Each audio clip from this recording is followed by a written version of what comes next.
Today is December 4th, 2023. My name is Melissa Ackerman, and I am interviewing Jack Baum as part of the JCC Past President's project.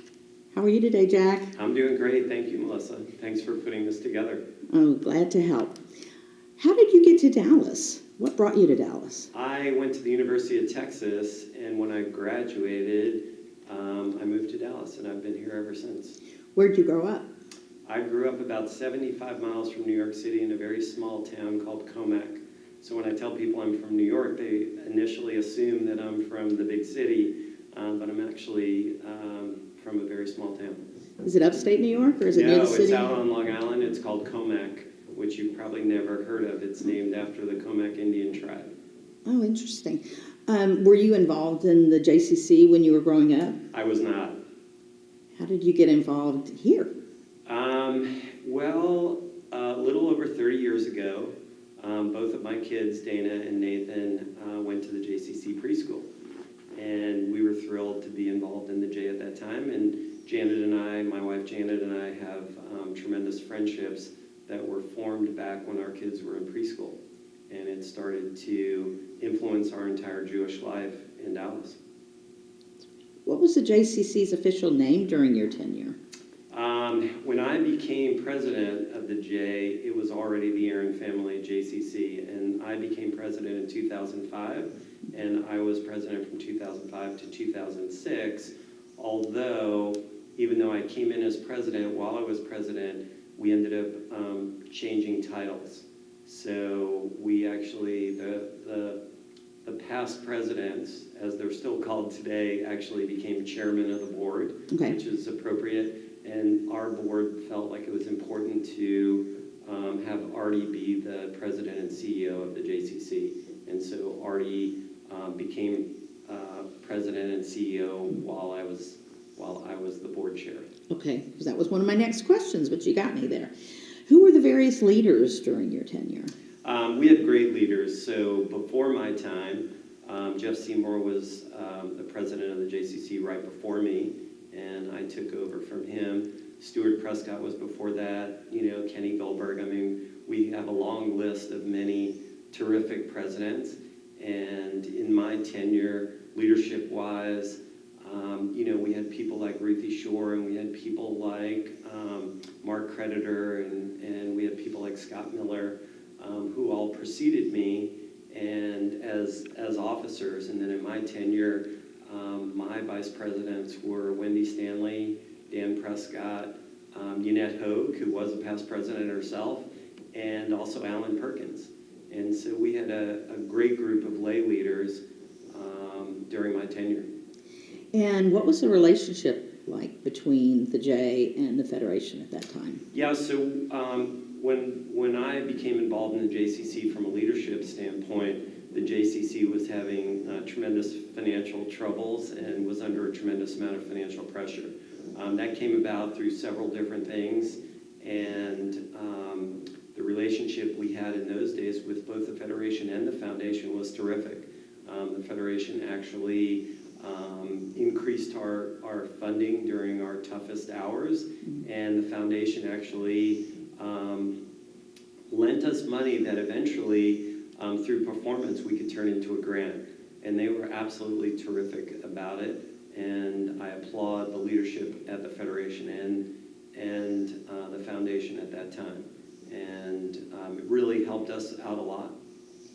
And were there some innovative programs that you started during that period? So, like I said, the J was in some financial trouble, and when I took over, Artie was not the CEO, and Artie was the number 2 at the JCC, and during our tenure, Artie became the CEO, and Artie and his team, which Artie had a wonderful team, most of them, Melissa, Carol Agronin, Laura Seymour, Taro Hyan. I mean, I could go through chapter and verse of the people and the leadership team that was here at that time. And the way we looked at kind of, quote, turning the J around was threefold.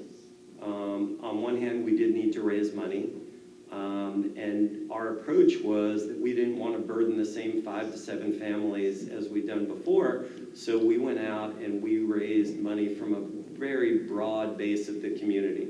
And we tried not to raise too much money from any one individual, but we wanted to really get the community involved in it. Number 2, we changed programming. And we felt like if the programming became more relevant and we were able to bring in dollars from those programs or make sure that we didn't lose money on those programs, that would be kind of the second tier of it. And then we also talked about right-sizing the J's overhead. And one of the things that was important to me, was important to Artie, was important to both the lay and professional team at the time, was we didn't want to fire or ask anyone to leave. I mean, we had a tremendous amount of respect for communal workers, especially Jewish communal workers, and so we didn't want to fire people. People were very nervous because of the financial pressure that the J was under, that they were going to be fired, and we thought there was enough opportunity as people moved cities or people moved on, that we just didn't replace those people, and we ended up putting different people in different roles. And we had a saying in those days, we said that the JCC would be a lifetime employer for A+ employees. And we said, if you don't know how to be A+, come and talk to Artie, come and talk to Tara, come and talk to Laura, come and talk to Carol, and we'll tell you what it means in your job to be A+.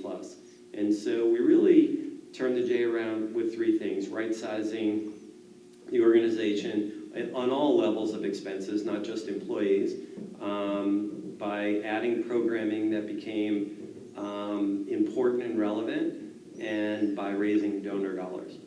Can you give me an example of some of the programming programs that were implemented during your time? Sure. So one of the things that was going on, I'll use the preschool as an example. So as you know, the preschool has been very important to the J, and at the time, the preschool wasn't right-sized. We didn't have enough students. We had about half as many as we have today, and yet we would open a classroom for 1 or 2 students, and so it became very expensive per student for that education. So what we decided to do is go to a wait list, and as we went to a wait list, the parents of those people on the wait list would go out and recruit other people to come to the JCC educationally, so all of a sudden every classroom became full, and the team at the preschool became very efficient. In addition to that, we added a program that was an ethical start. We did PR on it, and it became very known in the community. And Tara became a cornerstone with Laura on that program, and we ended up being able to do PR out there to recruit more students. And so all of a sudden, people wanted to be at the J as opposed to us having to talk people to being at the J. And we did similar programs like that for camps and things like that. And so I'd say those were instrumental. In addition, we did things like a J Without Walls, where we brought different types of classes and things to other parts of the community. And we couldn't afford at the time to open a second J, and they had already tried that. And so the community didn't have the stomach for that type of investment at the time. And so we decided that we could do J programming in any building in Dallas, and specifically Jewish buildings as well. But I remember us doing various yoga and dance classes, even at Clyde Warren Park. And so we brought the J elsewhere, and that became kind of an important program for us as well. So your term was after Glencliff was already Yes. closed? And, Yes. Okay. Yes, I was at the opening at Glencliff, And you were at the I wasn't an officer during the Glencliff days, and I applaud the people that put Glencliff together. I think that if the location was a little bit different, it probably would have been great. And unfortunately for the community, as you can imagine, if we were to open a second JCC in Frisco, it would probably be packed right now. And so I hope the experience at Glencliff doesn't put too much pressure on today's leadership to say, oh, we can never do that again, because I believe it's the right thing to do. The population is growing and expanding and growing. Absolutely. How did the Jewish community interact with the secular Dallas community?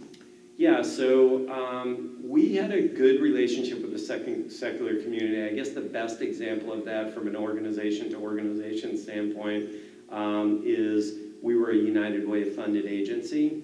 And so, Artie, myself, and others had to go present to lay and professional leaders at the United Way. And United Way was terrific to us. They always coached us on best practices, and they were very involved with us. And so I think that would be a good example of how we got involved in the secular community. But as you know, the JCC also welcomes members who are not Jewish, and the preschool has plenty of students that aren't Jewish. And we've been open to that. From my tenure, I always felt like we as Jews have an obligation to be a light onto the other nations, and I take that pretty seriously, and the JCC takes that seriously. So we are open to the secular community, both being members of the J as well as reaching out. And if you take a secular nonprofit organization like the United Way, I think that's evidence of how we can partner and really work hand in hand together. Now, let me also say that there's many in the Jewish community that believes that the JCC and other Jewish agencies should only be here for the Jewish population in Dallas. And I'd say there's a split between who believes that we should be a light onto the other nations and who believes that we should be insular to the Jewish community. Without losing our Jewish identity, I think if you look at the mission statement and you look at the preschool, nobody could accuse the preschool of not having a Jewish foundation. Nobody can accuse the JCC of not having a Jewish foundation. And so we still keep our Jewish roots, even if we're interacting with the secular community at large. And I think that's important. Hard to juggle both. What's significant? Especially today. Absolutely. What significant local, national, or international events had an effect on your term? It was, compared to today, it was pretty quiet during I think everything my term, and we tried not to take political stances when I was the chairman at the J. Artie and I believe that this organization should not take political stances, and so we tried not to take political stances. I think as the risk and the fear of anti-Semitism, emerged, and again, I'm not talking about the hypersensitivity to that, in 2023, but back in, 2005, 2006, as people started to be nervous about various things that could happen to Jewish organizations, I think the biggest thing we had to do is become serious about security. And so, I don't know if you remember this, you probably do, but in the North Haven Trail, we used to have a gate that was open, and anybody could freely come onto the campus at the J. And, Artie had to make some tough decisions about closing that gate where some people were joggers and they were used to finishing up at the end of the trail, and they were used to coming into the grounds. Did they close off free to stern at that time, too? They did, and we closed off free to stern, and it was controversial. I mean, by today's standards, it probably doesn't seem like that big a deal, but I'd say security was the most important thing. I think in those days, we were all starting to get hypersensitive about security, and, we felt like if we stopped, 1,000 bad things that could happen, if just one got through, it would be devastating for both the JCC and the Jewish community at large. And so we had to take security seriously, and that was something we had to convince our board of, because our board and the population at large, our members, they really wanted an open campus. Absolutely. Yeah, that was a big change. So who were the prominent supporters of the J? At the time, obviously the Aaron family, the JCC changed its name to the Aaron family JCC just before I became president. It was around the time of the community capital campaign that they made the donation that put their name on the JCC. We also in those days, believe it or not, got Medical City to make a large donation for the Health and Fitness Center, and as you know, their name is still on on the building. In addition to that, names that prominently, people, like Howard Schultz, may he rest in peace, and Nate Levine and Herb Weitzman, and many people who have given to many organizations in this city were pretty prominent donors in those days of the JCC. And then, like I said, we ended up getting tremendous gifts and work out of many leaders. I've already mentioned, Dan, and of course Dan and Stephanie Prescott were tremendous donors. Wendy and Mark Stanley were tremendous donors to the JCC. Alan and Ruthie Shore, tremendous donors to the JCC. And then, people, right before my time, like Mark Creditor, and Carol, like Scott Miller. I mean, we just have always had a good group. And the other thing is, the past presidents or past chairs of the board of this organization seem to stay much more involved than other organizations that I've seen in Dallas. So there were always past presidents that I could reach out to. Do you still have the get-togethers with the past presidents? We do. As a matter of fact, we're about to have our Hanukkah party, and there'll end up being probably 20 past presidents or executives or leaders that still come to the Hanukkah luncheon. And, my hat's off to Jeff Seymour and Ron Foxman and Marty Goldman for putting that together and keeping it going for all these years. I've asked them several times if I could step in their shoes to take some of the burden off of their shoulders, but they continue to do it and they love doing it. And as far as my mentorship, I was able to reach out to all of the people that I've mentioned. And Stuart Prescott was very close to me at the time, and he always gave me terrific guidance about what worked, what didn't work. One of the most memorable conversations I had was with Harold Kleiman. Again, may he rest in peace.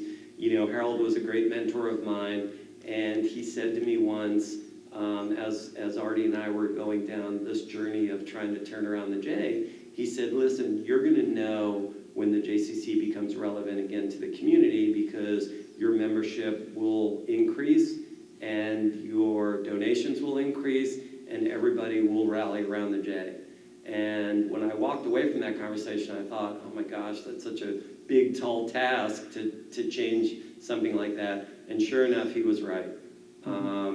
And, those past presidents that were mentors of mine, they ended up, constantly giving me guidance and encouragement, and they always believed in the J, and they always believed that we would always be relevant to the Jewish community in Dallas. And I think we've delivered that, and I think the presidents that came after me delivered that in a much bigger way than even I did. And so I think that's terrific. And I applaud so many of the leadership that have been at the J, and those before me as well as those after me. They do stay involved. The presidents and the families do stay involved in the J long after they've served a term. Yeah, I mean, if you look at Kenny and Sherry Goldberg, they've been involved forever. They've given tremendously to the JCC, and they've done a great job. And good friends of mine, and again, always there for mentorship, always, reached out to me as opposed to me having to reach out to them and say, what can we do to help? What do you need to know? What do you want to know? That's wonderful. What changes have you experienced in the Dallas Jewish community over the years? Personally, or whatever you want to say. I think that I think as you look at the United States, you start to see the divisiveness that's come about. It seems like everybody has turned opinions into weapons, whether they're Jews or non-Jews, doesn't matter. It seems like we're all wrestling with issues. And it seems like in the old days, we used to be able to talk about a controversial issue, and everybody used to be able to give their opinions, and everyone would respect each other's opinions. It seems like in the last 5 to 10 years that everything has become bifurcated, and there's just yes and no, right and wrong, and there's no grays anymore. So you're not looking at the world through a kaleidoscope anymore. You're looking at the world through one lens, and And it seems like that lens is black and white, and depending on what side you're on, it seems like there is no compromise with the other side.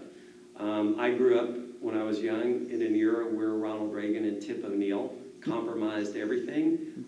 They didn't agree on much, but they found ways to compromise. And I think the difference between their style of compromise in those days and what we have in government today is that, Reagan would say, Tip, if you'll agree to X, Y, and Z, I'll agree to A, B, and C. And it seems like initiatives stayed intact. It seems like right now there is a tendency to water down things and to add different things together. If I just think about what's going on today in Congress, we have Congress, some people think we should fund the Ukraine war, we should fund Ukraine in the Ukraine-Russia conflict. Some people think we should fund Israel, obviously, in the Middle East conflict. And people want to now tie border security to those initiatives, and you start to think about those are three very different initiatives, and if they all get watered down, it's probably not going to serve any of those three things today. So I think that as I see that happen in Washington, and I see that happen throughout the world, it seems like that's coming down to the Dallas community. And I remember being at the JCC event just a couple of weeks ago, and you could bring up any topic to someone there, and there's a chance that someone would yell at you and be on the other side of it. And it doesn't seem like people are willing to listen to other people anymore. And I think when I was president of the JCC, there was a lot more healthy dialogue and healthy compromise going on. And I think that it's filtered down to our Dallas Jewish community as well as the Dallas secular community. And I think we're all, some people only listen to Fox News and some people only listen to CNN, and there's very few people that listen to both.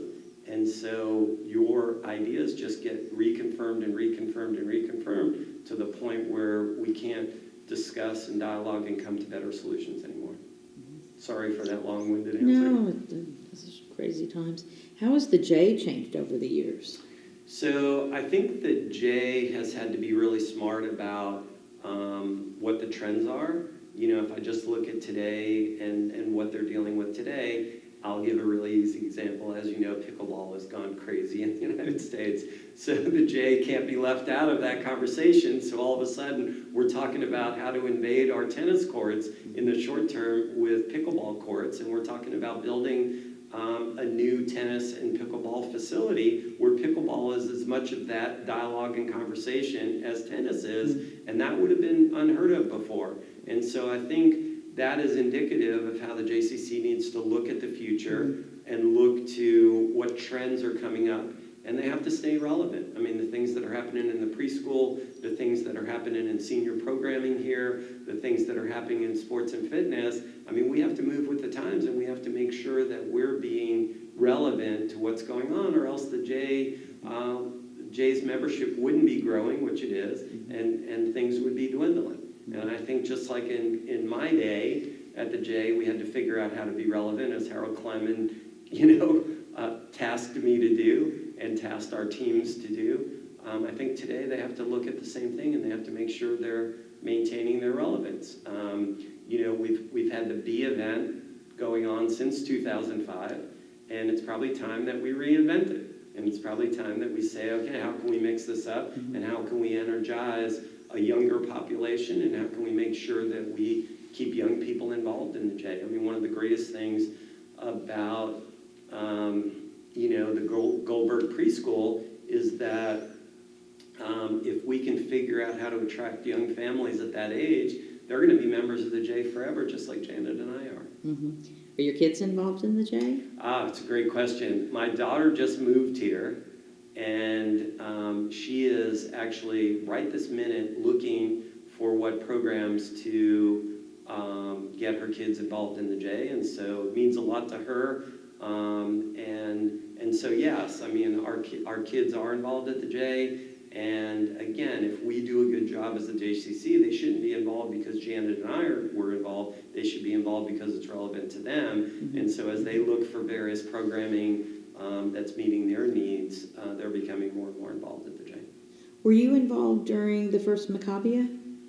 I've been involved with the Maccabi Games for its existence, basically, including as a volunteer and donor. But yeah, the Maccabi Games that went on during my tenure as an officer of the J were very meaningful for the J. I mean, that net was wide, and we took as many kids as we could. And that was super important and super controversial because if a kid wasn't able to participate, we felt bad, they felt bad. I mean, it was just a very tough situation. And Maccabi was always super important, and the travel for Maccabi was super important. And when we hosted the Maccabi Games here during my tenure, it was phenomenal for the JCC. And by the way, Maccabi allowed us to raise additional dollars that the J needed at the time. Mm-hmm.